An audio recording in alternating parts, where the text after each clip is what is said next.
तो एक बार फिर से आप सभी का स्वागत है मिनी अटेम्प्ट ई क्लासेस चैनल पर। जैसा कि आप जानते हैं, जो स्टूडेंट नीट की तैयारी कर रहे हैं, मेडिकल का कोई कोर्स कर रहे हैं, नर्सिंग का कोई कोर्स कर रहे हैं या फार्मेसी का कोई कोर्स कर रहे हैं, उन सभी के लिए इंपॉर्टेंट लेक्चर्स हम लेकर के आते रहते हैं।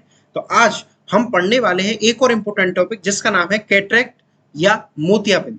बड़ी ही आसान भाषा में समझाऊंगा, तो आप एंड तक इस पूरे लेक्चर को आप कंप्लीटली देखिए और समझने की कोशिश करिए। यदि कोई डाउट है तो कमेंट जरूर करिएगा। तो डेफिनेशन क्या है इसकी, सबसे पहले हम इसकी डेफिनेशन या परिभाषा की बात करते हैं। देखिए, कोई भी डिसीज जब हम पढ़ते हैं तो सबसे पहले उसकी हमें डेफिनेशन पढ़नी चाहिए। उसी डेफिनेशन के अंदर पूरा का पूरा सार छुपा हुआ होता है। तो समझिए, कैटरेक्ट इज एन ओपेसिफिकेशन। इसकी डेफिनेशन क्या है कैटरेक्ट की? Cataract is an opacification of the normal clear and transparent lens due to the precipitation of lens protein.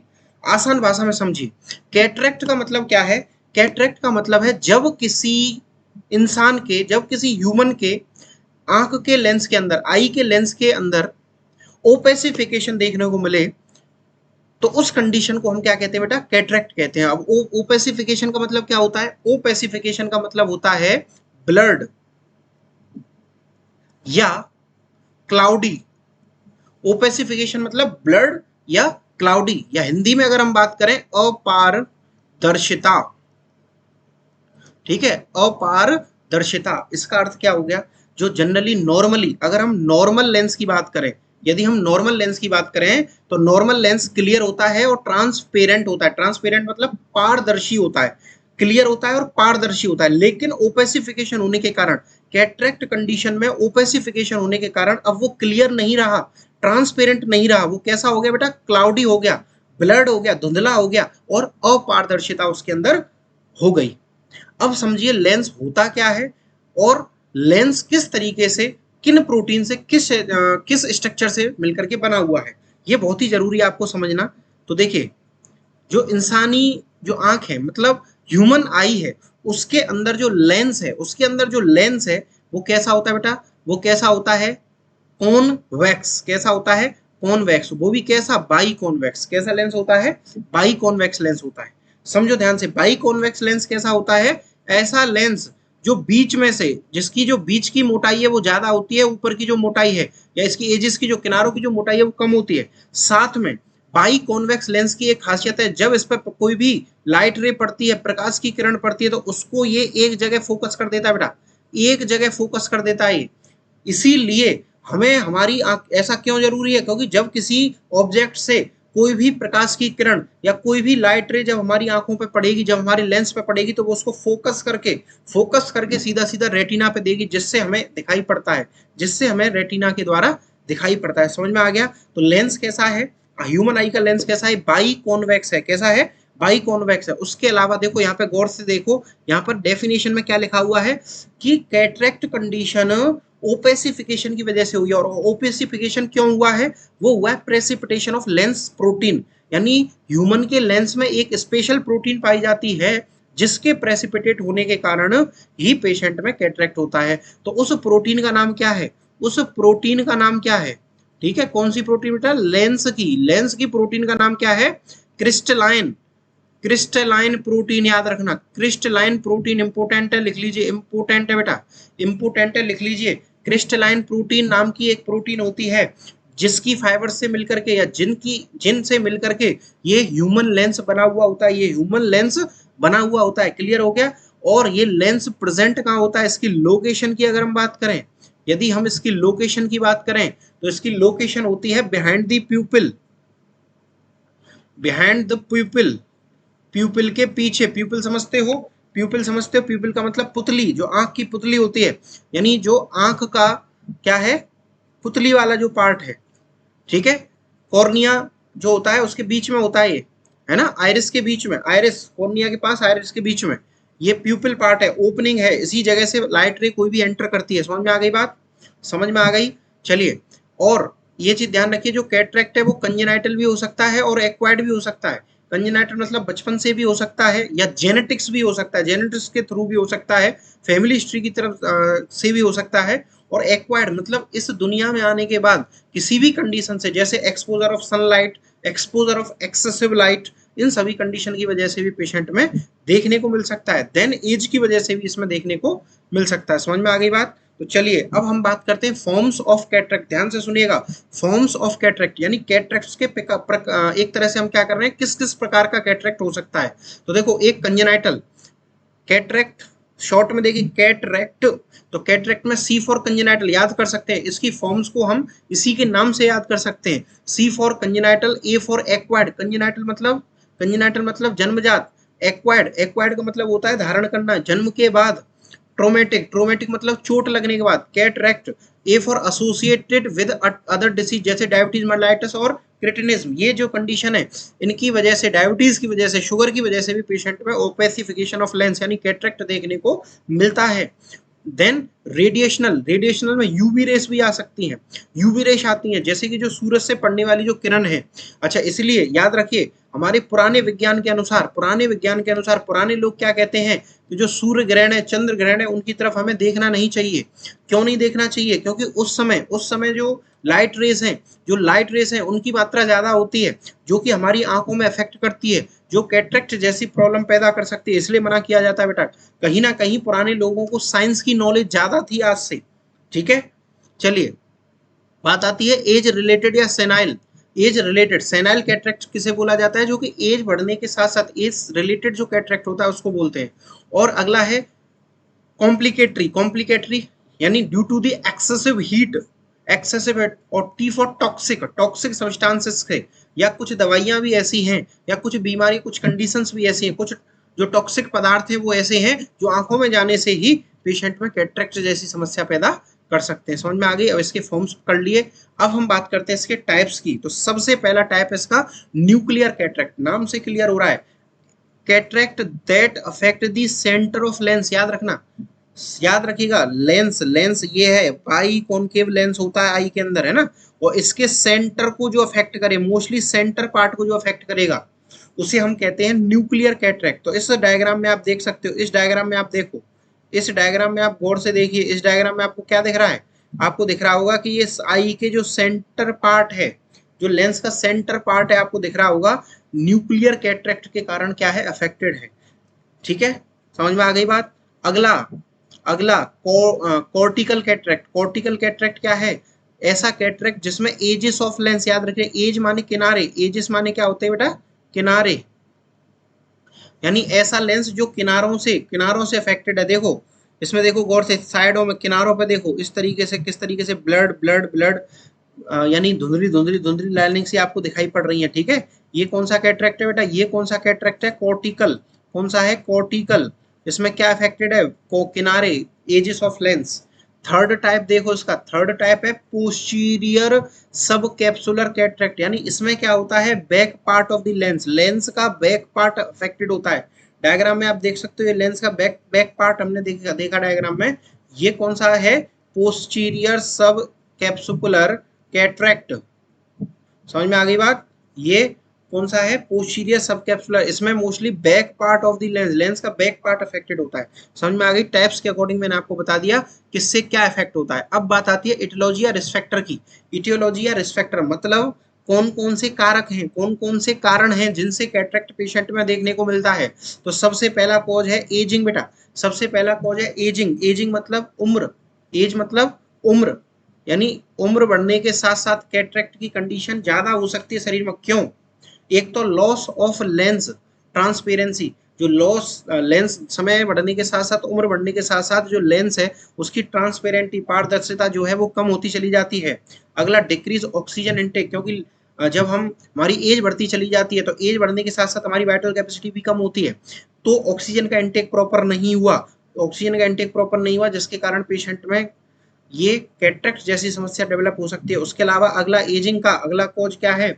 Ageing में डिक्रीज लेवल ऑफ विटामिन, यानी सीधा सीधा विटामिन का लेवल भी क्या होगा? डिक्रीज होगा एज बढ़ने के साथ साथ। Accumulation of yellow brown pigment due to the breakdown of lens protein, lens protein के ब्रेकडाउन होने के कारण एज बढ़ने के साथ साथ लेंस की जो प्रोटीन है वो ब्रेकडाउन होती है, जिससे येलोइश ब्राउनिश एक्यूमुलेशन होने लगता है लेंस के पास। इंक्रीज सोडियम और कैल्शियम इनटेक लेवल, यदि किसी पेशेंट में सोडियम और कैल्शियम का लेवल यदि इंक्रीज होगा, नॉर्मली लंबे समय तक इंक्रीज होगा, है ना, नॉर्मल लेवल पे अगर होगा तो कोई दिक्कत नहीं है। उसके अलावा कुछ समय के लिए हुआ तो उससे भी कोई खास फर्क नहीं पड़ेगा, लेकिन लंबे समय तक अगर रहा तो उस वजह से भी पेशेंट में क्या हो सकता है, कैटरेक्ट हो सकता है। उसके अलावा सेकंड इटियोलॉजी या रिस्क फैक्टर है एसोसिएटेड ओकुलर कंडीशन। अच्छा याद रखिएगा, जो मैं आपको समझा रहा हूँ, इटियोलॉजी या रिस्क फैक्टर का मतलब क्या होता है? इटियोलॉजी या रिस्क फैक्टर का मतलब है ऐसे कॉज जो किसी बीमारी को, किसी कंडीशन को पैदा कर सकते हैं, लेकिन 100% नहीं है, क्योंकि हर व्यक्ति को कैटरेक्ट नहीं होता है। समझ में आ गई बात? ये जो कारण मैं आपको बता रहा हूं, ये जो कारण है ये रिसर्च के अकॉर्डिंग आए हुए हैं। और कॉज और रिस्क फैक्टर में बस इतना ही अंतर है कि कॉज का मतलब हो गया परफेक्ट कॉज, परफेक्ट कारण, 100% इसी से हुआ है, दैट इज कॉज। लेकिन इससे हो सकता है, इसका मतलब क्या हो गया, रिस्क फैक्टर है। यदि किसी पर्सन में, यदि किसी पेशेंट में कोई भी कॉज अगर एग्जैक्ट है तो वो कॉज में आ जाएगा, लेकिन वही कॉज अगर प्लस माइनस में है, यानी हो भी सकता है नहीं भी हो सकता, वो रिस्क फैक्टर है। दोनों में अंतर समझ में आ गया? चलिए, एसोसिएटेड ओकुलर कंडीशन, जैसे कि आंख से रिलेटेड कोई प्रॉब्लम है, जैसे कि मायोपिया है, तो मायोपिया से कैटरेक्ट हो सकता है। चलिए, उसके बाद में रेटिनल डिटैचमेंट, अगर किसी पेशेंट में रेटिनल डिटैचमेंट की कंडीशन डेवलप हो गई तो उस कंडीशन में पेशेंट को क्या हो सकता है, कैटरेक्ट की कंडीशन डेवलप हो सकती है। जैसे कि रेटिनल सर्जरी है, कुछ इन्फेक्शन है जैसे हर्पीज जोस्टर है, यूवाइटिस है, ठीक है। उसके अलावा कुछ अदर कॉज भी हैं, जैसे टॉक्सिक फैक्टर्स, जैसे कि सिगरेट स्मोकिंग, अत्यधिक मात्रा में यदि कोई व्यक्ति सिगरेट स्मोक करता है तो उसको कैटरेक्ट का खतरा रहता है। केमिकल आइवन पॉइजनिंग और long term use of high dose of corticosteroid, अत्यधिक मात्रा में जब लंबे समय तक आप कॉर्टिकोस्टेरॉइड्स का यूज करेंगे तो भी आपको कैटरेक्ट का खतरा हो सकता है। उसके अलावा कुछ न्यूट्रिशनल फैक्टर्स हैं बेटा, जैसे कि reduce level of antioxidant, antioxidant की मात्रा कम लेना, पुअर न्यूट्रिशन, न्यूट्रिशन प्रॉपर ना मिल पाना, और ओबेसिटी। कुछ फिजिकल फैक्टर हैं जैसे कि डिहाइड्रेशन, पानी की कमी, इलेक्ट्रिक शॉक, मतलब बिजली से करंट लग जाना, exposure to ultraviolet radiation in sunlight and x-ray, x-ray और सनलाइट के एक्सपोजर में ज्यादा रहने से। अगला, perforation of the lens with a sharp object, यदि किसी पेशेंट का लेंस जो है शार्प ऑब्जेक्ट से, किसी नुकीले पदार्थ से, ऑब्जेक्ट से यदि चोट उसमें लग जाती है या वो डैमेज हो जाता है तो उससे प्रोटीन जो है क्रिस्टलाइज होकर के जो ओपेसिफिकेशन का कारण बनेगी, यानी कैटरेक्ट का कारण बनेगी। समझ गए? उसके बाद में सिस्टेमिक डिसीज या सिंड्रोम, कुछ शरीर की बीमारियां हैं जिनकी वजह से पेशेंट में कैटरेक्ट देखने को मिलता है, जैसे कि डायबिटीज हुआ, डाउन सिंड्रोम हुआ, ठीक है, disorder related to down syndrome, musculoskeletal disorder है, और रीनल डिसऑर्डर, किडनी से रिलेटेड डिसऑर्डर है। तो ये सब हमने कारण पढ़े इसके कैटरेक्ट के। अब आ जाओ आप पैथोफिजियोलॉजी पे। अब हम समझेंगे पैथोफिजियोलॉजी पे, यानी सिंपली कि अगर किसी पेशेंट को कैटरेक्ट हो रहा है तो वो कैसे हो रहा है, ये समझो। तो the lens is made up of protein fibres and protein, माने ये प्रोटीन की फाइबर से ही तो मिलकर बना हुआ है, जिसका नाम क्या है बेटा, क्रिस्टलाइन, जिसका नाम क्या है, क्रिस्टलाइन प्रोटीन, ठीक है। ये जो क्रिस्टलाइन प्रोटीन है, इसमें क्या हुआ, ओपेसिफिकेशन हुआ। किसके कारण? लेंस में ओपेसिफिकेशन किसके कारण हुआ? जब ये प्रेसिपिटेट होने लगी, डैमेज होने के कारण। अब ऐसा क्यों होगा ये समझो। कंजेनाइटल, एक्वायर्ड और ट्रोमेटिक या रेडिएशनल, टॉक्सिक या एज रिलेटेड कॉज, कॉज कोई भी हो, चाहे वो कंजेनाइटल हो, एक्वायर्ड हो, ट्रोमेटिक हो, रेडिएशनल हो, टॉक्सिक हो, एज रिलेटेड हो, तो उसके कारण क्या होगा, altered metabolism with in the lens, lens की जो मेटाबॉलिज्म है वो ऑल्टर्ड हो जाएगी, चेंज हो जाएगी, जिससे इलेक्ट्रोलाइट इम्बैलेंस होगा, यानी इलेक्ट्रोलाइट का बैलेंस प्रॉपर लेंस के अंदर नहीं हो पाएगा, जिससे लेंस के अंदर अत्यधिक मात्रा में वाटर का इन्फ्लक्स होने लगेगा। Then disorganization of structural protein with lens, जो स्ट्रक्चरल प्रोटीन है लेंस की जो प्रोटीन की स्ट्रक्चरल है वो क्या होगी, डिस्टर्ब हो जाएगी। Then aggregation of protein, protein क्या हुआ बेटा, वहां पर इकट्ठा होने लगेगा, एग्रीगेट होने लगेगा, जिससे ओपेसिफिकेशन देखने को मिलेगा। जब प्रोटीन की मात्रा अत्यधिक हो जाएगी, ज्यादा मात्रा में वो इकट्ठा होगा तो ओपेसिफिकेशन होगा, यानी जो लेंस है वो धुंधला हो जाएगा, ब्लड हो जाएगा, ठीक है, क्योंकि उसकी जो नेचुरल फॉर्म है, जो नेचुरल स्ट्रक्चर है वो डिस्टर्ब हो गई ना, इसीलिए। अगला, reduce ability of lens to reflect light, light को रिफ्लेक्ट करने में वो एबल नहीं रहेगा, क्योंकि लेंस का सबसे मुख्य काम क्या होता है, एकोमोडेशन। लेंस का सबसे मुख्य काम क्या होता है बेटा, एकोमोडेशन होता है। एकोमोडेशन माने लाइट रेस को सेट करना, तो ये प्रॉपर नहीं हो पाएगा, है ना, यानी रेटिना पे प्रॉपर लाइट रे को सेट नहीं कर पाएगा, जिससे हमें प्रॉपर दिखाई नहीं देगा। Then reduce the visual activity, visual activity भी रिड्यूस हो जाएगी, मतलब देखने की जो क्षमता है वो घट जाएगी, then chemical modification of lens, lens के अंदर केमिकल मॉडिफिकेशन हुआ, देन हार्डर और थिकन लेंस, जो लेंस है वो हार्ड और उसकी जो मोटाई है वो बढ़ जाएगी। जनरली होता क्या है, जो लेंस है वो क्या होता है, हार्ड नहीं होता, वो ऐसा होता है स्ट्रक्चर जो कि एकोमोडेट कर सकता है, मतलब फैल सकता है और सिकुड़ सकता है ना, फैल सकता है, यानी कॉन्ट्रैक्ट और रिलैक्स होने की उसमें क्षमता होती है, तो ये प्रॉपर नहीं हो पाएगा, जिसकी वजह से पेशेंट को प्रॉपर दिखाई नहीं देता है।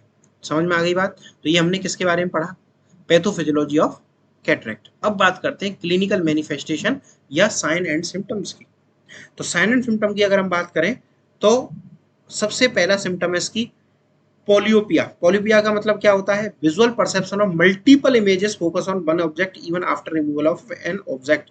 मतलब इसमें क्या होगा, पेशेंट को ऐसा विजन दिखाई देगा कि किसी भी एक सब्जेक्ट का उसको, ऑब्जेक्ट का उसको मल्टीपल इमेजेस दिखाई देंगी, मतलब उसको क्या है, कई सारी इमेज दिखाई देंगी, इवन उसको हटा भी दोगे तो भी। उसके अलावा सीवियर पेन हो सकता है आई के अंदर सीवियर पेन देखने को मिल सकता है। डिस्टर्ब्ड इमेज, यानी उसको ब्लर ब्लर धुंधला दिखाई देगा पेशेंट को। उसके अलावा लाइट स्कैटरिंग, अगर लाइट की तरफ वो देखेगा तो भी प्रॉपर नहीं होगा, स्कैटर्स मतलब एक तरह से धुंधलापन आ जाएगा आपके पास। ब्लड विजन, धुंधलापन वही। पुअर नाइट विजन, नाइट में वो प्रॉपर नहीं देख पाएगा। डिप्लोपिया मतलब डबल विजन, डिप्लोपिया का मतलब क्या होता है बेटा, डबल विजन, यानी ऑब्जेक्ट जो है उसको डबल दिखेंगे। पोलियोपिया हो गया तो मल्टीपल दिखेंगे। वाटरी डिस्चार्ज फ्रॉम आई, आई से, आंखों से बेटा आंसू जैसे आने लगेंगे, मतलब वाटरी डिस्चार्ज होगा। डिमिनिश्ड विजुअल पावर, यानी पेशेंट की जो विजुअल पावर है, यानी देखने की जो क्षमता है वो डिमिनिश्ड हो जाएगी, डिमिनिश मतलब डैमेज हो जाएगी, मतलब वो प्रॉपर तरीके से देख नहीं पाएगा। उसके अलावा फंक्शनल इम्पेयरमेंट, सीधी सी बात है, जब उसको प्रॉपर दिखाई नहीं देगा तो वो अपने जनरल दैनिक कार्य, अपने रोज के जो कार्य है वो प्रॉपर नहीं कर पाएगा। उसके अलावा रिड्यूस लाइट ट्रांसमिशन एंड प्यूपिल में अपीयर येलोइश और ग्रे और व्हाइट। पेशेंट में जो प्यूपिल है, जो हमें दिखाई देगा आंख के पास, वो या तो येलोइश देखने को मिल सकता है, ग्रे या व्हाइट हो जाएगा, है ना। मोस्टली पेशेंट में एक ऐसा येलोइश व्हाइट देखने को मिलता है, ठीक है। अगर हम अब डायग्नोसिस की बात करें, देखिए अब कैटरेक्ट को पहचानेंगे कैसे, तो कैटरेक्ट को पहचानने के लिए सबसे पहले हिस्ट्री कलेक्शन लेना पड़ेगा, पेशेंट की पूरी हिस्ट्री लेनी पड़ेगी।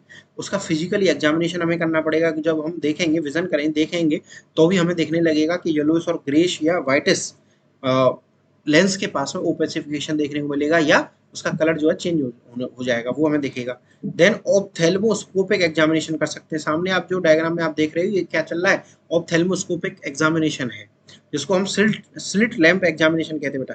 क्या कहते हैं, स्लिट लैंप एग्जामिनेशन। इस एग्जामिनेशन के थ्रू हम कैटरेक्ट का पता कर सकते हैं, ठीक है। स्नेल विजुअल एक्टिविटी टेस्ट, इसमें हम क्या करते हैं, इसमें हम पेशेंट को ऑब्जेक्ट उसमें ऑब्जेक्ट्स को दिखाते हैं, किसमें, शीशे में, शीशे में एक उचित दूरी पर बैठा करके उसको ऑब्जेक्ट्स दिखाते हैं, ठीक है, जिससे हमें पता चलेगा उसको प्रॉपर दिखाई दे रहा है या नहीं दे रहा है, या ब्लर विजन तो नहीं आ रहा है इसके बारे में। और क्रेटोमेट्री, क्रेटोमेट्री भी क्या है, ये इसी प्रोसीजर को स्नेल, ये स्लिट लैंप एग्जामिनेशन के थ्रू ही हम क्रेटोमेट्री भी कर सकते हैं, मतलब पूरी रेटिना तक की जांच और पूरे लेंस तक की जांच हम इससे कर सकते हैं।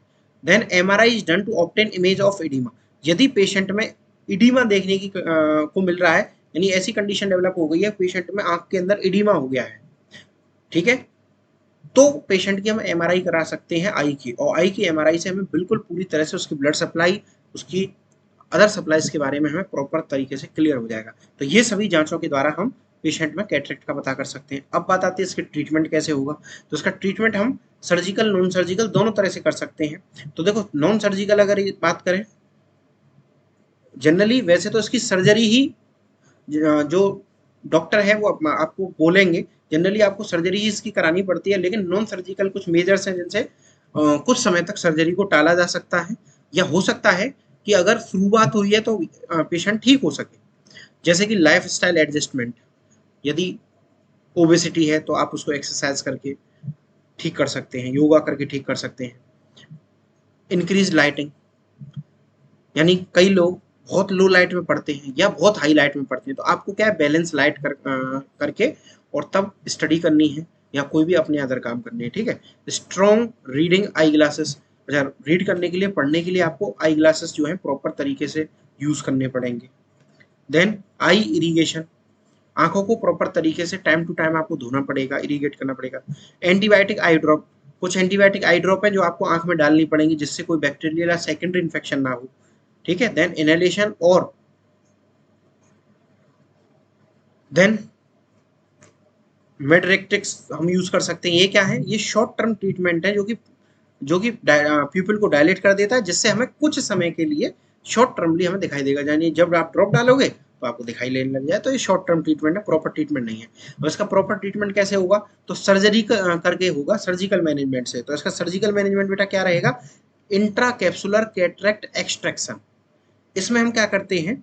इसमें हम एंटायर लेंस यूनिट को ही हम सर्जरी करके बाहर निकालेंगे। Then extra capsular cataract extraction, इसमें क्या होगा? इसमें क्या होगा? Anterior capsule is remove, only anterior capsule को रिमूव किया जाएगा लेंस का। अच्छा, देन उसके अलावा हम लेंस का रिप्लेसमेंट कर सकते हैं। कैसे कर सकते हैं लेंस का रिप्लेसमेंट? हम कर सकते हैं एफेकिक आई ग्लासेस से। एफेकिक आई ग्लासेस क्या होते हैं बेटा? ये रहे एफेकिक आई ग्लासेस जो होते हैं वो मोटे आई लेंसेस होते हैं, जिनसे हम कुछ हद तक पेशेंट में कैटरेक्ट की कंडीशन में विजन को बढ़ा सकते हैं। कॉन्टेक्ट लेंस, कॉन्टेक्ट लेंस क्या होते हैं? जो जनरली आंखों के अंदर लगाए जाते हैं कॉन्टेक्ट लेंस, उससे भी हम कुछ हद तक इसको ठीक कर सकते हैं, ट्रीट कर सकते हैं। उसके अलावा IOL implant, IOL intraocular lens implantation, तो ये है इंट्राओकुलर लेंस जिसको हम इम्प्लांट करके ठीक कर सकते हैं। उसके अलावा जो प्रॉपर सर्जरी है उसका नाम है फैको इमल्सिफिकेशन, जो जनरली यूज की जाती है, मोस्टली यूज की जाती है। तो फैको इमल्सिफिकेशन में हम क्या करते हैं? अल्ट्रासोनिक वेव का एक प्रोब, अल्ट्रासोनिक प्रोब हम आंख के अंदर इंसर्ट करेंगे। ठीक है, सर्जन इंसर्ट करेंगे। देन उससे क्या होगा? लेंस की जो प्रोटीन है उसको ब्रेक डाउन किया जाएगा, लेंस को फ्रेगमेंटाइज किया जाएगा, यानी उसके लेंस के जो फ्रेगमेंट है वो धीरे धीरे टूट जाएंगे। देन उसको सक्शन के द्वारा क्लियरली बाहर निकाल दिया जाएगा, आई को क्लियर करके फिर एक नया लेंस इम्प्लांट किया जाएगा। ठीक है, नया लेंस इम्प्लांट किया जाएगा, जो कि मैंने आपको ये दिखा दिया। ये जो लेंस है, इस तरीके का जो लेंस है वो दोबारा से इम्प्लांट किया जाएगा। ठीक है, तो फैको इमल्सिफिकेशन प्रोसीजर के द्वारा आईओएल यानी इंट्राओकुलर लेंस इम्प्लांटेशन किया जाता है, जिससे कैटरेक्ट आप ठीक कर सकते हो। ठीक है, क्लियर हो गया? चलिए, उसके बाद में बात आती है कॉम्प्लिकेशंस की। तो इसमें कुछ कॉम्प्लिकेशन है, कुछ जटिलताएं भी आती हैं, जैसे कि सिस्टोइड मैकुलर एडिमा। ये मोस्ट कॉमन कॉम्प्लिकेशन होता है, लिख लीजिए, इसको इंपोर्टेंट है, सिस्टोइड मैकुलर एडिमा। ये इसी एडिमा को कराने के लिए हम एमआरआई कराते रहे थे। जो एमआरआई प्रोसीजर था वो इसी के लिए तो था। एमआरआई प्रोसीजर इसी सिस्टोइड मैकुलर एडिमा से ही हम पता कर सकते हैं। उसके अलावा आंख में पेन होगा, इन्फेक्शन हो सकता है, ब्लीडिंग हो सकता है, ईची आई हो सकती है, आंखों में खुजली हो सकती है, एलर्जिक रिएक्शंस हो सकती है आंख में, पोस्टीरियर कैप्सुलर ओपेसिफिकेशन हो सकता है, रेटिनल डिटैचमेंट हो सकता है, टॉक्सिक एंटीरियर सेगमेंट सिंड्रोम हो सकती है, पटोसिस हो सकती है। उसके अलावा कॉर्नियल एडिमा, कॉर्निया एडिमा हो सकता है, आई इन्फ्लामेशन देखने को मिल सकता है, इंट्राओकुलर लेंस डिसलोकेशन, फोटोप्सिया और ओकुलर हाइपरटेंशन यानी इंक्रीज प्रेशर इन दी आई। ये सारी कंडीशन हमें देखने को मिल सकती है। किस कंडीशन में बेटा? कैटरेक्ट की कंडीशन में। ये क्या है? कॉम्प्लिकेशन है। ठीक है, तो आज के लिए इतना ही। Thank you very much. आज हमने कैटरेक्ट के बारे में पढ़ा, कैटरेक्ट के बारे में समझा। यदि इसके बारे में कोई आपको डाउट है तो आप कमेंट करिए, उसका जवाब मैं आपको देने की कोशिश करूंगा। उसके साथ साथ यदि आपको कोई और इम्पोर्टेंट टॉपिक जिसकी आपको आवश्यकता है पढ़ने के लिए, तो आप कमेंट करिए, उसके लिए मैं लेक्चर जल्दी से जल्दी लाने की कोशिश करूंगा। ठीक है, तो मिनी अटेम्प्ट ई क्लासेस को इसी तरह से प्यार देते रहिए। मिनी अटेम्प्ट ई क्लासेस को ज़्यादा से ज़्यादा स्टूडेंट के साथ में शेयर करिए, वीडियो को लाइक करिए, चैनल को सब्सक्राइब करिए और बेल आइकन को प्रेस करिए। Thank you very much. मिलते हैं बेटा नेक्स्ट क्लास में।